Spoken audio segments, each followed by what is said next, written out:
Welcome back to Her Hour. My name is Zandi, and you are with us from 9 till 11 a.m. every Sundays. And this is Her Hour edition. And you know how we do with Her Hour. We always just really work on bringing you the brilliance as well as the extraordinary type of female. And today is no different.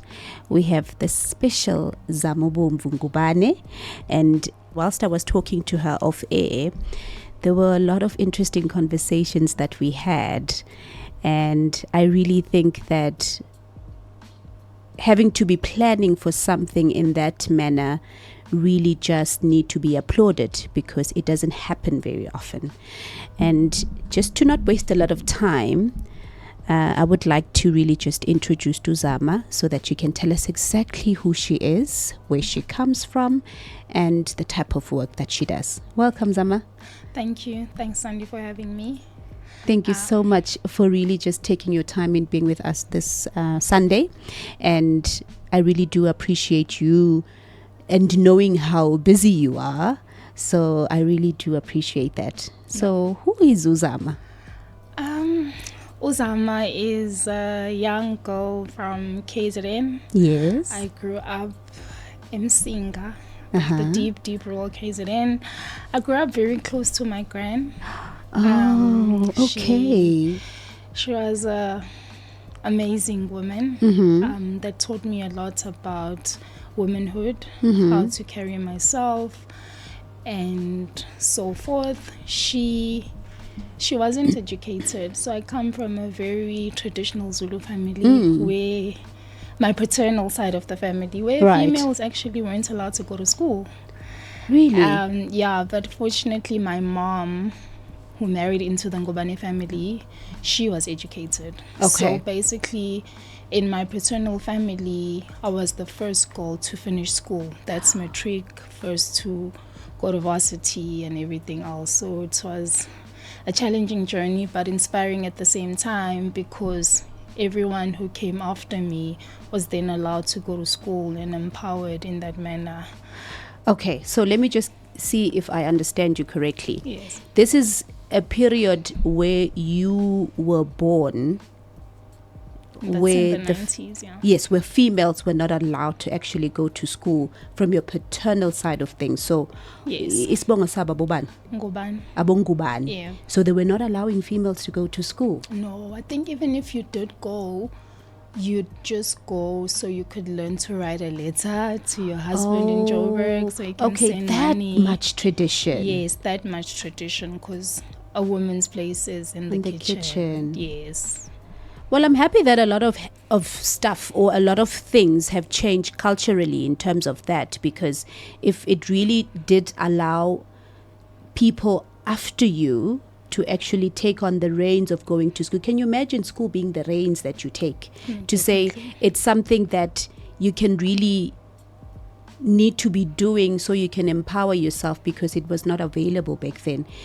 The reason why I had to ask you exactly which period, it's because it sounds like an ancient thing to me, where you'll say in the 1800s, that will probably be something that was, what was the way of life. Yes. But now in the 90s, you wouldn't think there's anybody or any culture that actually believes in that. I certainly didn't know. And thank you for bringing it to my attention and also to our viewers, because it's quite important to really understand that people see things very differently. No, definitely. And I think also in the work I do currently, I always just share that for a lot of people, education and even the ability to speak English is still a privilege, but because that's not what we see, correct, and that's not what we engage in, we don't know about it. Absolutely. Yes. Wow, that's very interesting. And you were the first in your family to go to school or finish high school. Yes. Yeah. And then you were the first as well to go into tertiary. As a female, yes. As a female, yes. Just to be correct. Yeah. Okay. Tell us more. Yeah, then I matriculated from Greytown High School. Yes. After Greytown High School, I went to Wits University. Uh-huh. I actually studied accounting. Wow. Somewhere along the line, I realized I can't be doing recons and counting people's Change of money. mind. Yes, I changed my mind, which was very challenging for my parents because they were not very entrepreneurial. It's a matter of you study, you finish studying, you get a job. Right. Then I was like, nah, this is not working out for me. And I took a gap year, went back home. I got to spend time with my gran. Yes. And with her, she didn't really think about, oh, you've stepped away from your career. Everything. It was just a great period for me to rethink things and decide what I wanted to do. I then went into banking. I joined FNB in 2016 as a support agent in the bank for private banking. And then over the last couple of years, I got to grow in the bank. I am now the head of the eBucks rewards program, looking after retail, commercial, and broader Africa. So that's where I am today. Yes, girl. From that story of coming from a family that is not looking at females the same way as males, to be where you are now, how does it feel? It feels good. But mostly it feels like a responsibility. Right. Because even with the work I do, when I sit around the table, I'm always trying to be that person that's going to represent everyone that's never gotten a chance to be represented. So I make sure that I don't leave myself behind. I don't leave my grandmother behind. I don't leave all the other females that never gotten that opportunity. So that's how I see it. Sometimes it does cause a lot of pressure on me because it's always about, I've been given this opportunity, I'm here, but I'm not here for me only. I'm here for the next generation to be accepted as well. So it's a lot of pressure, but it's a privilege and it's an honor for me to have been blessed to that extent. Absolutely. That sounds amazing. And then we also had a brief chat, you and I, before going on air, and Zama was letting me know of freezing her eggs. And then I started to wonder, at what age does any female feel it's necessary to really just freeze your eggs, or really just have that point where you are planning ahead? Because, you know, in most African cultures, I'll put it that way, when it comes to having kids, it's seen in a lot of ways. For some, it's really a blessing. Definitely. Just for a child to be born, or for a child to be expected and, you know, born into a family, and whether or not you are ready for it. And then for some, it's more of still a taboo to say, you even though you are working, and when you're not married, no one really expects you to take the full responsibility of being a mom. And how did it come about that you decided to freeze your eggs? Yes, so my story is a bit different in terms of what triggered it. I was diagnosed with lupus when I was 21, 22. So it was a difficult time for me to navigate the condition and, you know, step up and find myself and be able to handle it. Right. And I think I had a lot of support. My mom, my family is very supportive. And as time went by, I wasn't married and I was really focused on my career. Yes. And I first made a decision to say, if I turn, you know, the pressure of society, ushatanini, when are you going to have kids, and. But I was just so excited and focusing on my career so much that I wasn't really interested much in that. And I'm of a view of, if it happens, it happens. Right. So I was like, when I turn 30, I'm going to tie my tubes, because then that will mean I won't have kids, and I wouldn't want to have kids later on in life. But as I grew older, and when the time came, when I turned 30, I sat with my gynae and the disease was in remission, so it was a prime time as well. But also considering my role and where I'm planning on going in my career, also looked at the fact that the pressure that I'm in is not a pressure for a normal woman to be in, and it might impact my fertility later on in life, and I don't know what's going to happen. And I was like, the day you have this amount, you must definitely come and you can do it. And I think I got a bonus that year.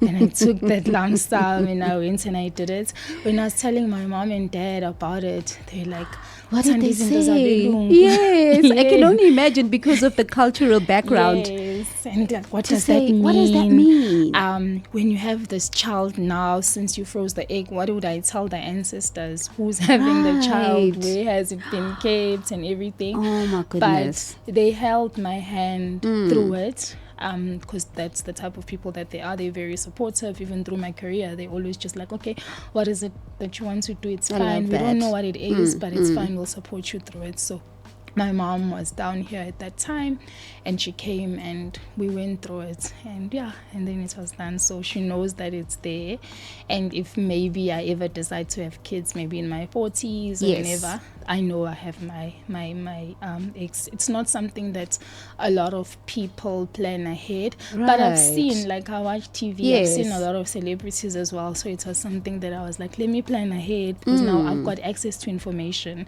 Maybe people didn't do it in the past because they didn't have access to information, full knowledge, or the resources as well. Correct. Yeah. Oh wow. I feel that is just such an interesting way of looking at things, to say, I want to plan something and I'm not sure exactly what's going to happen then or now, but let me just have this on hold. And we'll see what life throws at us and we'll just handle it. So you strike me as a person that outside somehow I sense a not so afraid, and I really see a very courageous person in you. And I think that is, yes, through the story, or through your story and your life. And also there's just this sense, Yoguti, you are very courageous, because that is a courageous act, if I may point it out. And for those of you that are listening, we are also available on our app. You can download our Bogot radio app so that you can be able to connect with us, connect with the show, and interact with us. And we would love to hear from you. We are currently live broadcasting from different stores of Bogot Man. So that's over 48 stores. I remember the last time, Faye, I said it's 52 stores. Is it 52 or 48? I think it's 52 now, because more even open. More opened. Yes, we recently opened one in Westgate, right? Like a week ago. So yes, to all the people that are just supportive in terms of shopping the Bogot Men apparel, we really do appreciate it. This is Sunday School with Zandi Soul, and I'm sitting with Zamabomvu Ngubane. Did I pronounce that correctly? Yes. Okay, because I was just afraid I was not going to mention the name so the way that it is, because it's also important to call a person exactly, to pronounce the name correctly. Yes. All right, so in the conversation that I'm having with Zama, it's really about where she's coming from and where she is now. Some of the decisions that she has made that are so profound, and you wouldn't just find any ordinary person that really does that. And I do appreciate your honesty in how it all came about, and for the fact that there was something that is life-threatening that really pushed the decision that you've taken. Yes. I really do find you very courageous and inspiring. And currently, where are you with that disease? Oh, it's an up and down. I think, as you spoke about being fearless, I think it also contributed to my courage. To that, right. Because I had to now face this monster, and no one really knew much about it, what it meant. And coming from a traditional family again, of course, my dad is like, no, we must go through the traditional route. Let's see, it can't be. And there was a time where my mom was like, okay, let's just give it a chance. Let's see what the doctors are going to say. It's built me. It built my character a lot. And that's why I believe I'm chosen, and my life is a testimony, because a lot of people who live with the condition don't even work. But when I was in hospital and I was diagnosed at that time, I remember I was at Mill Park. Someone told me to read a book. Forgot the name of the book, but it's about what you attract in the universe. Yes. And just God from the time I was diagnosed, I just decided, I don't know how, to be thankful, to say, at least now they know what's wrong with me, because I was a very sickly child growing up. Oh, And I'm sorry then to hear also, I was thankful for the fact that I've got access to good health facilities. Good health, yes. And it's been an up and down. I've had clots along the way. Earlier on this year, I actually had a flare. And when I had a flare at the beginning of the year, I had AP. What is it? APP? ATP? Let me find it for you. Forgot the name. It's a medical term. But what happened basically was my blood cells were really impacted, and most people that have that, it's fatal. But the way I emotionally handled it as well, the doctors were shocked, because I just remained strong, and I'm like, let's do what we need to do. So it was really tough, because we had to do some procedures where they had to remove my blood and wash it and do whatever processes they had to do at that particular time. And it was challenging. I think it's really stretched me a lot this year. When I just came out of that, I remember getting into my house and just literally screaming my lungs out. And I was like, what the hell have I just been through? But through that, I was like, angisabi lutho. And indeed, when you say angisabi lutho, I'm very fearless. I always sit around and look at people as well to say, I've seen it all. Yeah. So I don't think there's anything that can really shake me. I'm very firm in what I believe in, and I believe in myself as well. So it's hard for anything to deter me because of what I've been through as well. It's so amazing when the worst things that can actually happen to you will be strength providing, or they provide such great strength, or you draw so much strength from that. Yes. There are a couple of things as well, not health-wise, speaking of myself, where I would feel I actually gained so much from that experience, as worse as it was. But there's a level of humbleness and faith that was created from it. Yes. And it's something that can never go away. Definitely. And like you said, you would look at other people and look at things around you and feel, yes, ni complain. Yes, you're taking it so seriously and so hard. Yet there are a lot of other things that are so threatening, health threatening, and mental threatening, that people go through on a daily basis, and yet they find such strength in having to move or really not focus on that pain and do positive things. Yes. And some of the challenges that you're facing in the position that you're in, I'm not really familiar when it comes to within banking, but I would think it's also a male-dominated type of industry. And there's Zama, and now she's the head of this department. And now people need to be coming and we boss yabo manje. They need to listen to what you have to say. Your word counts, not that theirs don't, but you have a final say. Definitely. What are some of the challenges that you have faced in that type of role? Yeah. Oh, sorry, before I get to that question. Did you find it was the TPP. medical term? Yes, it was TPP. Yes. Yes, just for everyone else. So being in that environment, which is very male dominant, I think as women we get challenged, and sometimes we end up wanting to change who we are to fit in. Yes. And I think you fall into that trap. I'm going to make an example. When I got my promotion, I remember my biggest fear was losing myself. So I wasn't overwhelmed with the role. I was overwhelmed with what it comes with, and now I'm the responsibilities. But all of that I could do. But my greatest fear was losing my identity, losing who I am. I remember removing my weave and going with my natural hair, so that Right. every time I look in the mirror, I can just remember who I am. Really? Outside of everything. Yes, because that was my greatest fear. Even in my prayer, through stepping into those rooms and to now this elevated space, I was just always praying, Guguti, Zama, always remember who you are, remember where you come from, remain humble, and just do your work. Because now I might start having this level of self-importance to say, listen, I'm ahead, I must walk a certain way, I must show up a certain way. You can even hear the way I speak. Yes. I speak very softly. And I was going through some things in terms of saying, oh, should I now start speaking louder? Am I going to be heard? Right. But I remember my mom saying your softness is very important. Yes. Remain who you are. When you Yes. speak, people lean in and listen, and that's your power. It means Right. they're interested in what you're saying. So I remained in my power, and my power was in who I am, and that's what has kept me. But not that there were times where I didn't want to fit in. I remember saying I must learn to play golf.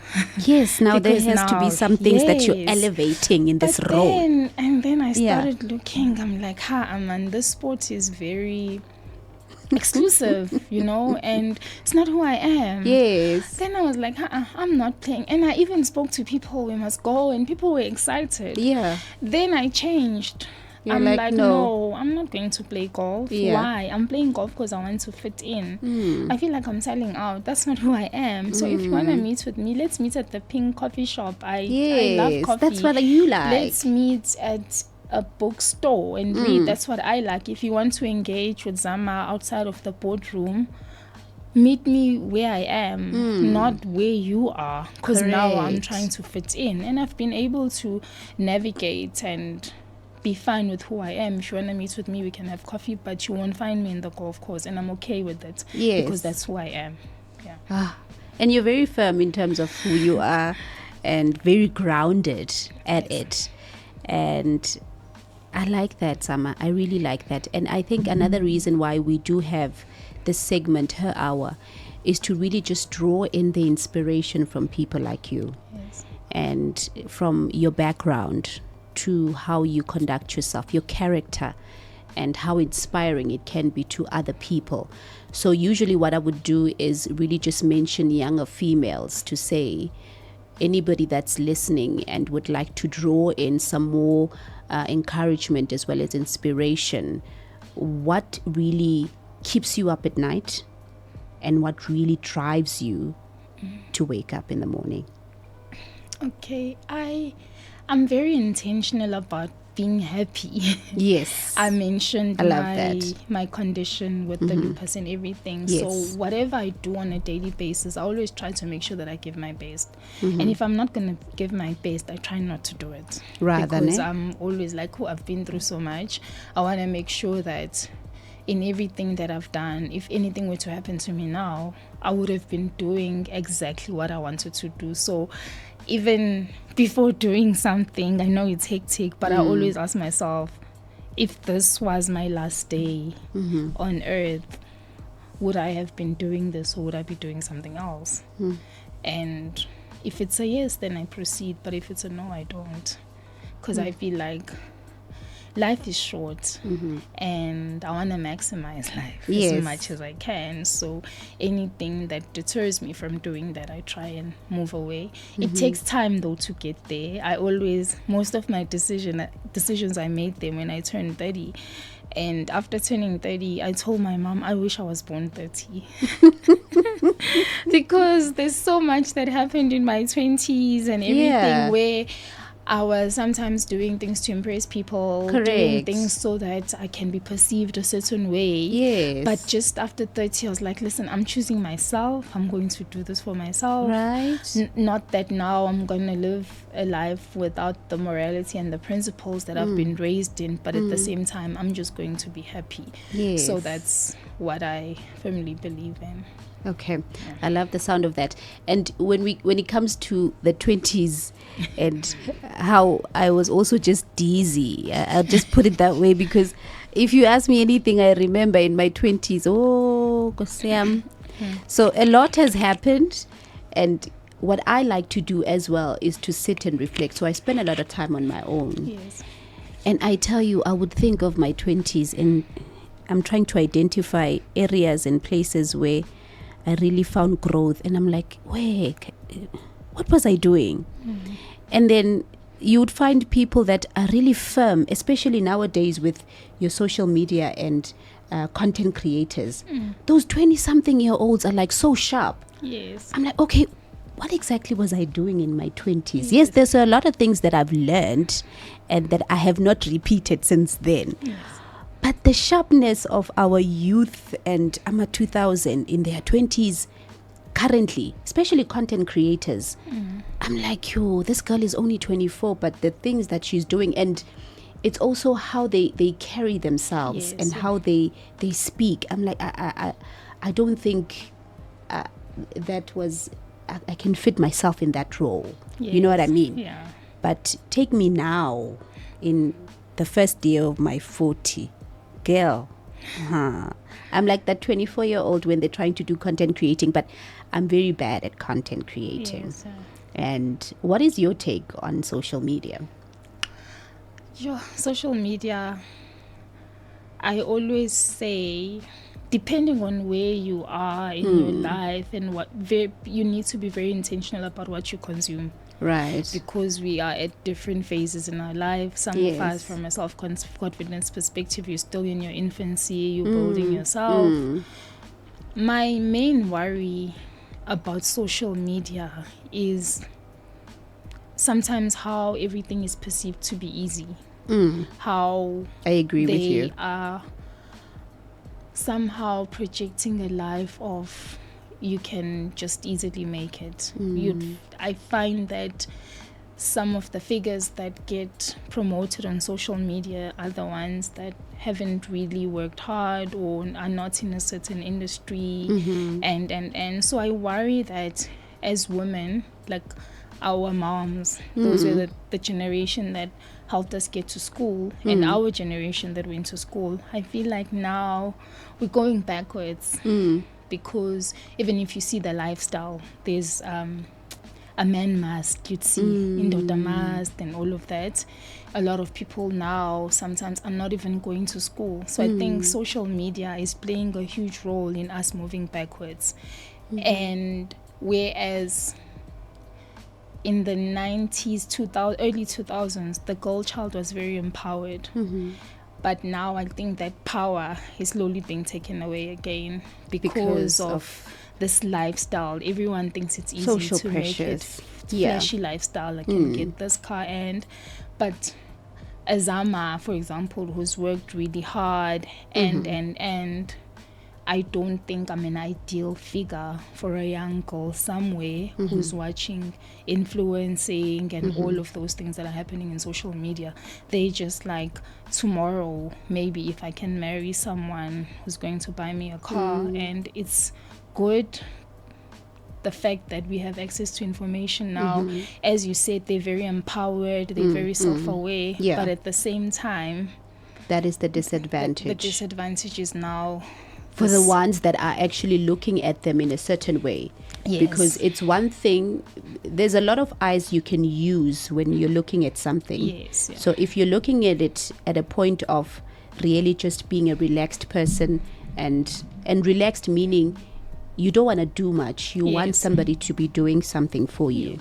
I'm also a great believer in having to equip yourself and not think somebody else is there to actually save me. Definitely. The other day, I really was just chatting to my partner and I said to him, you see these hands, they were created for a reason. I don't believe your existence or your presence has to be taking them away in me having to equip myself and really getting the things that I want from my life.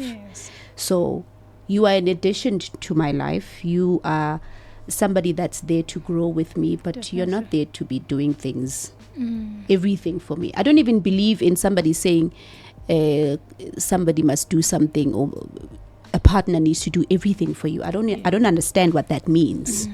And I grew up in a family that doesn't understand what that means, where a man has to be providing from A to Z.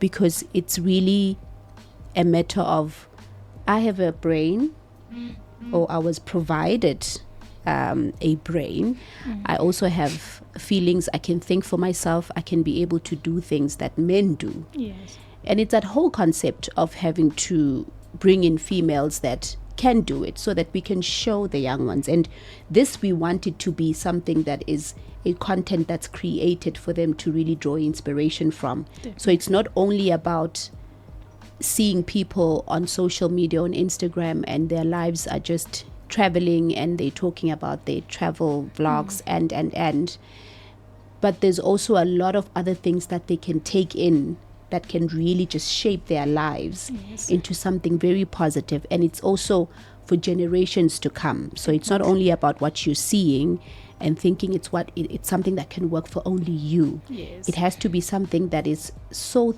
thoroughly placed in a way that it can inspire so many other people that are coming after you. Definitely. And I really do take that very seriously in what you are saying.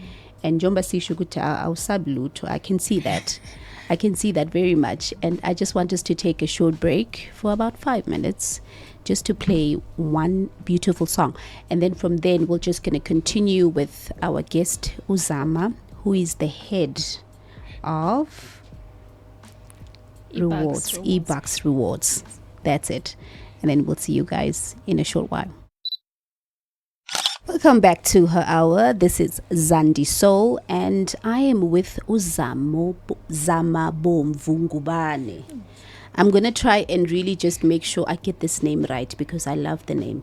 Zamabomvu Ngubane.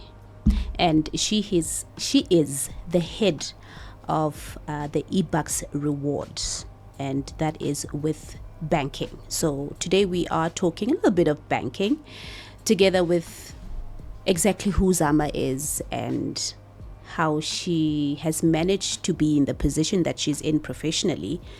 And if you have just joined us, we have been having a conversation with her regarding her life and how she draws inspiration from the unfortunate, I'm going to call it unfortunate, lupus disease. However, the strength that she has, Uzama is so courageous, and she's really inspiring because having to draw so much strength and courage from something that is such a health threat is, we don't even have words to describe that, because we don't find ordinary human beings that will really be behaving the way that you are, especially it's a tender age, 33, right? You're 33 this year. 34 this year. Okay, so this phenomenal 34-year-old is the head of rewards, or head of eBucks Rewards. And we were talking about the challenges that she faces in that male-dominated industry or sector. And she just gave us a lot of details in regards to not having to be changing yourself so that you can fit in. She doesn't like golf. So that she made very clear. Guti golf, it's not something that she'll be looking into doing or trying.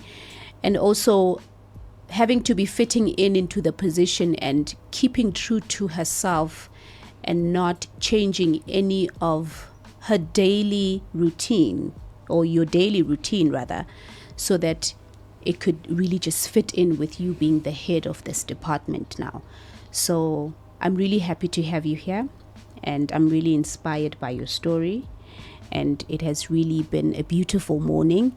And we do this every Sundays. We do this every Sundays from 9 till 11 a.m. This is Her Hour, and we have just had the most phenomenal, if I may put it that way, and very interesting. And it's so heartwarming more than anything to really hear your story, Zama. And there are a couple of songs that you have chosen, because how we do it here on Her Hour is we add in the soulful touch of things. And it doesn't necessarily have to be soul music. So it's just soulful, because we would like for the show to really be a calm, inspiring, as well as a really just overall beautiful type of session. Okay. And you did tell me exactly what songs you listen to. And first up, we have Celine Dion and A New Day Has Come. What does that song mean to you? Oh, I love that song. It's my breakthrough song. Mm-hmm. So whenever I've been working on something and it finally lands, or there's that glimpse of hope that it's coming through, it's like a new day has come, and I jam to it when I'm driving to work. And it's a beautiful. Also, you listen to it not every morning, but it's your not now and then. Now and then. Yeah, but I love it. But you love the song. Yes. Okay. We also love it here because we are soulful. So we'll just take that in very nicely. And then we have Maverick City, Yet. Yes. Why that song? Oh, I think also through the dark times that I've been in, I think in particular I raised the one around this year. Yes. It's a song about asking God not to give up on you yet. Yes, so it's a beautiful song. It's a beautiful and song. It's an honest song as well, because as much as we are anchored in belief and know that there's a higher power looking after us, but sometimes we make mistakes, and We do. yeah, so it just pulls me close and keeps me there to say, please don't give up on me, just not yet. I still have so much to achieve and to show your glory. Yes. And through my life. Through your so life. That's why I love that one. That's a wonderful one. And I've seen the video, Yet. Yes. And you find all the people in that group, as soon as they start singing, tears just roll down their faces. Yes. And this year, they actually came to the country and I saw them perform it live, and it was really? so moving. Yeah. Yes. So yeah, I wow. love the song. Yeah. Okay, so we share the same favorite with Yet. And then Dear Old Nikki by Nicki Minaj. Yes, I love it. Do you have a specific reason for liking that song? Or is it Yes. just a pick-me-up song? Because it's a beautiful song. Not necessarily a pick-me-up song. It's just if you listen to it properly, she's speaking to her old self to say, we're here now, but I somehow always question myself if I've left you behind, which is something that I spoke about earlier, that I'm very intentional about never losing who I am. And she thanks her younger self and said, but you are the one that actually worked hard and stole Wayne's heart. Lil Wayne is her producer, the one that discovered her. So she's just like, I wish now you'd be here so that we can be on these conference calls, drive all the nice cars. So that's why I love it. Oh, wow. Yes. How were you? Okay, let me just start that again. In high school, what were you enjoying doing? Jeez, in high school. I just felt the need to be asking you something like that because as intentional as you are, I would think it's something that you came with from wherever you're coming from. And I'm talking about your schooling. Because with all the songs that you have chosen, now I need to know, Guti, esikolweni bowenzani? How were you like in high school? Sure, in high school, I've always been an academic. Oh, yes, okay. You're not playful. Not really, so much. Not so much. Yeah, you're pretty focused. I grew up in a village. Yes. And I think that also contributed Played to our a huge Let me role. just explain that. And I went to school in town. So me going to school in town, I didn't know how to play the games in the village. So every time we'd have to play with the kids, they'll say I wouldn't have a team. So I'd play for both sides. Yes. Because no one wants to lose because they're playing with me because I don't know how to play the games. Yeah. So I think that hurt me a lot. So then that's why I'd stay at home a lot and I'd be reading and I'd spend time with my mom, my gran. So I was very close. I've never been one to make a lot of friends. So I'm introverted to a certain extent. I like my own space. So that helped me a lot to focus on my books and becoming an A student. So at school, I was an academic person. I did some sport. But I've always just been someone who's very school orientated Yeah. when it was school, but I had friends. We were a group. I think that also helped me to realize that I'm not a clique person, so I don't do cliques. Even now when I'm navigating corporate and just myself as an older woman, I always say I can do networks, but I don't want to be in a clique where Zama is part of that group. I have relationships, but it's very difficult for people to even tell who are my close friends and all of that. And another thing, even now being at work, I grew faster than my friends. So when I'm sitting in those boardrooms, I still wanted to go to the call center and hang out with my friends. So I'd always find myself in situations where now, do I fit in here? Do I fit in there? Where am I? So that's what always made me the way I am. So it does come from my childhood if I think about it. Yeah. I just thought it was important for us to add that in. Yes, yeah. Because with how structural you are, I wanted to understand exactly where that foundation came from. Yes. Because if you were a playful child, then you would either be getting out of the playfulness so you can concentrate on your growth, or it could continue in some way where you have a group of friends and you are part of a clique, and that continues from that foundation. So that's why it was important for me to really find out exactly somewhat what happened when you were in high school, because not a lot happens in primary school, I must say. It's just a foundation phase where you're trying to find exactly who you are amongst your little friends or your people around you. Or do you have a different story in primary school? My mom recently visited and she had a picture of me in a local newspaper. Oh, really? When I was in grade 7, I had won an essay competition. Oh, that's amazing. Yes, and I was, third nationally or provincially, I don't remember. Yeah. But she just showed me that and she's like, I always knew that you were going to be great. And I kept this for you so that you can keep it for your kids as well. And I thought that was so powerful. special. So I was always a nerd. If you can call it that. Yes, I was always a nerd. I still am, but I just have a fun job. Yes.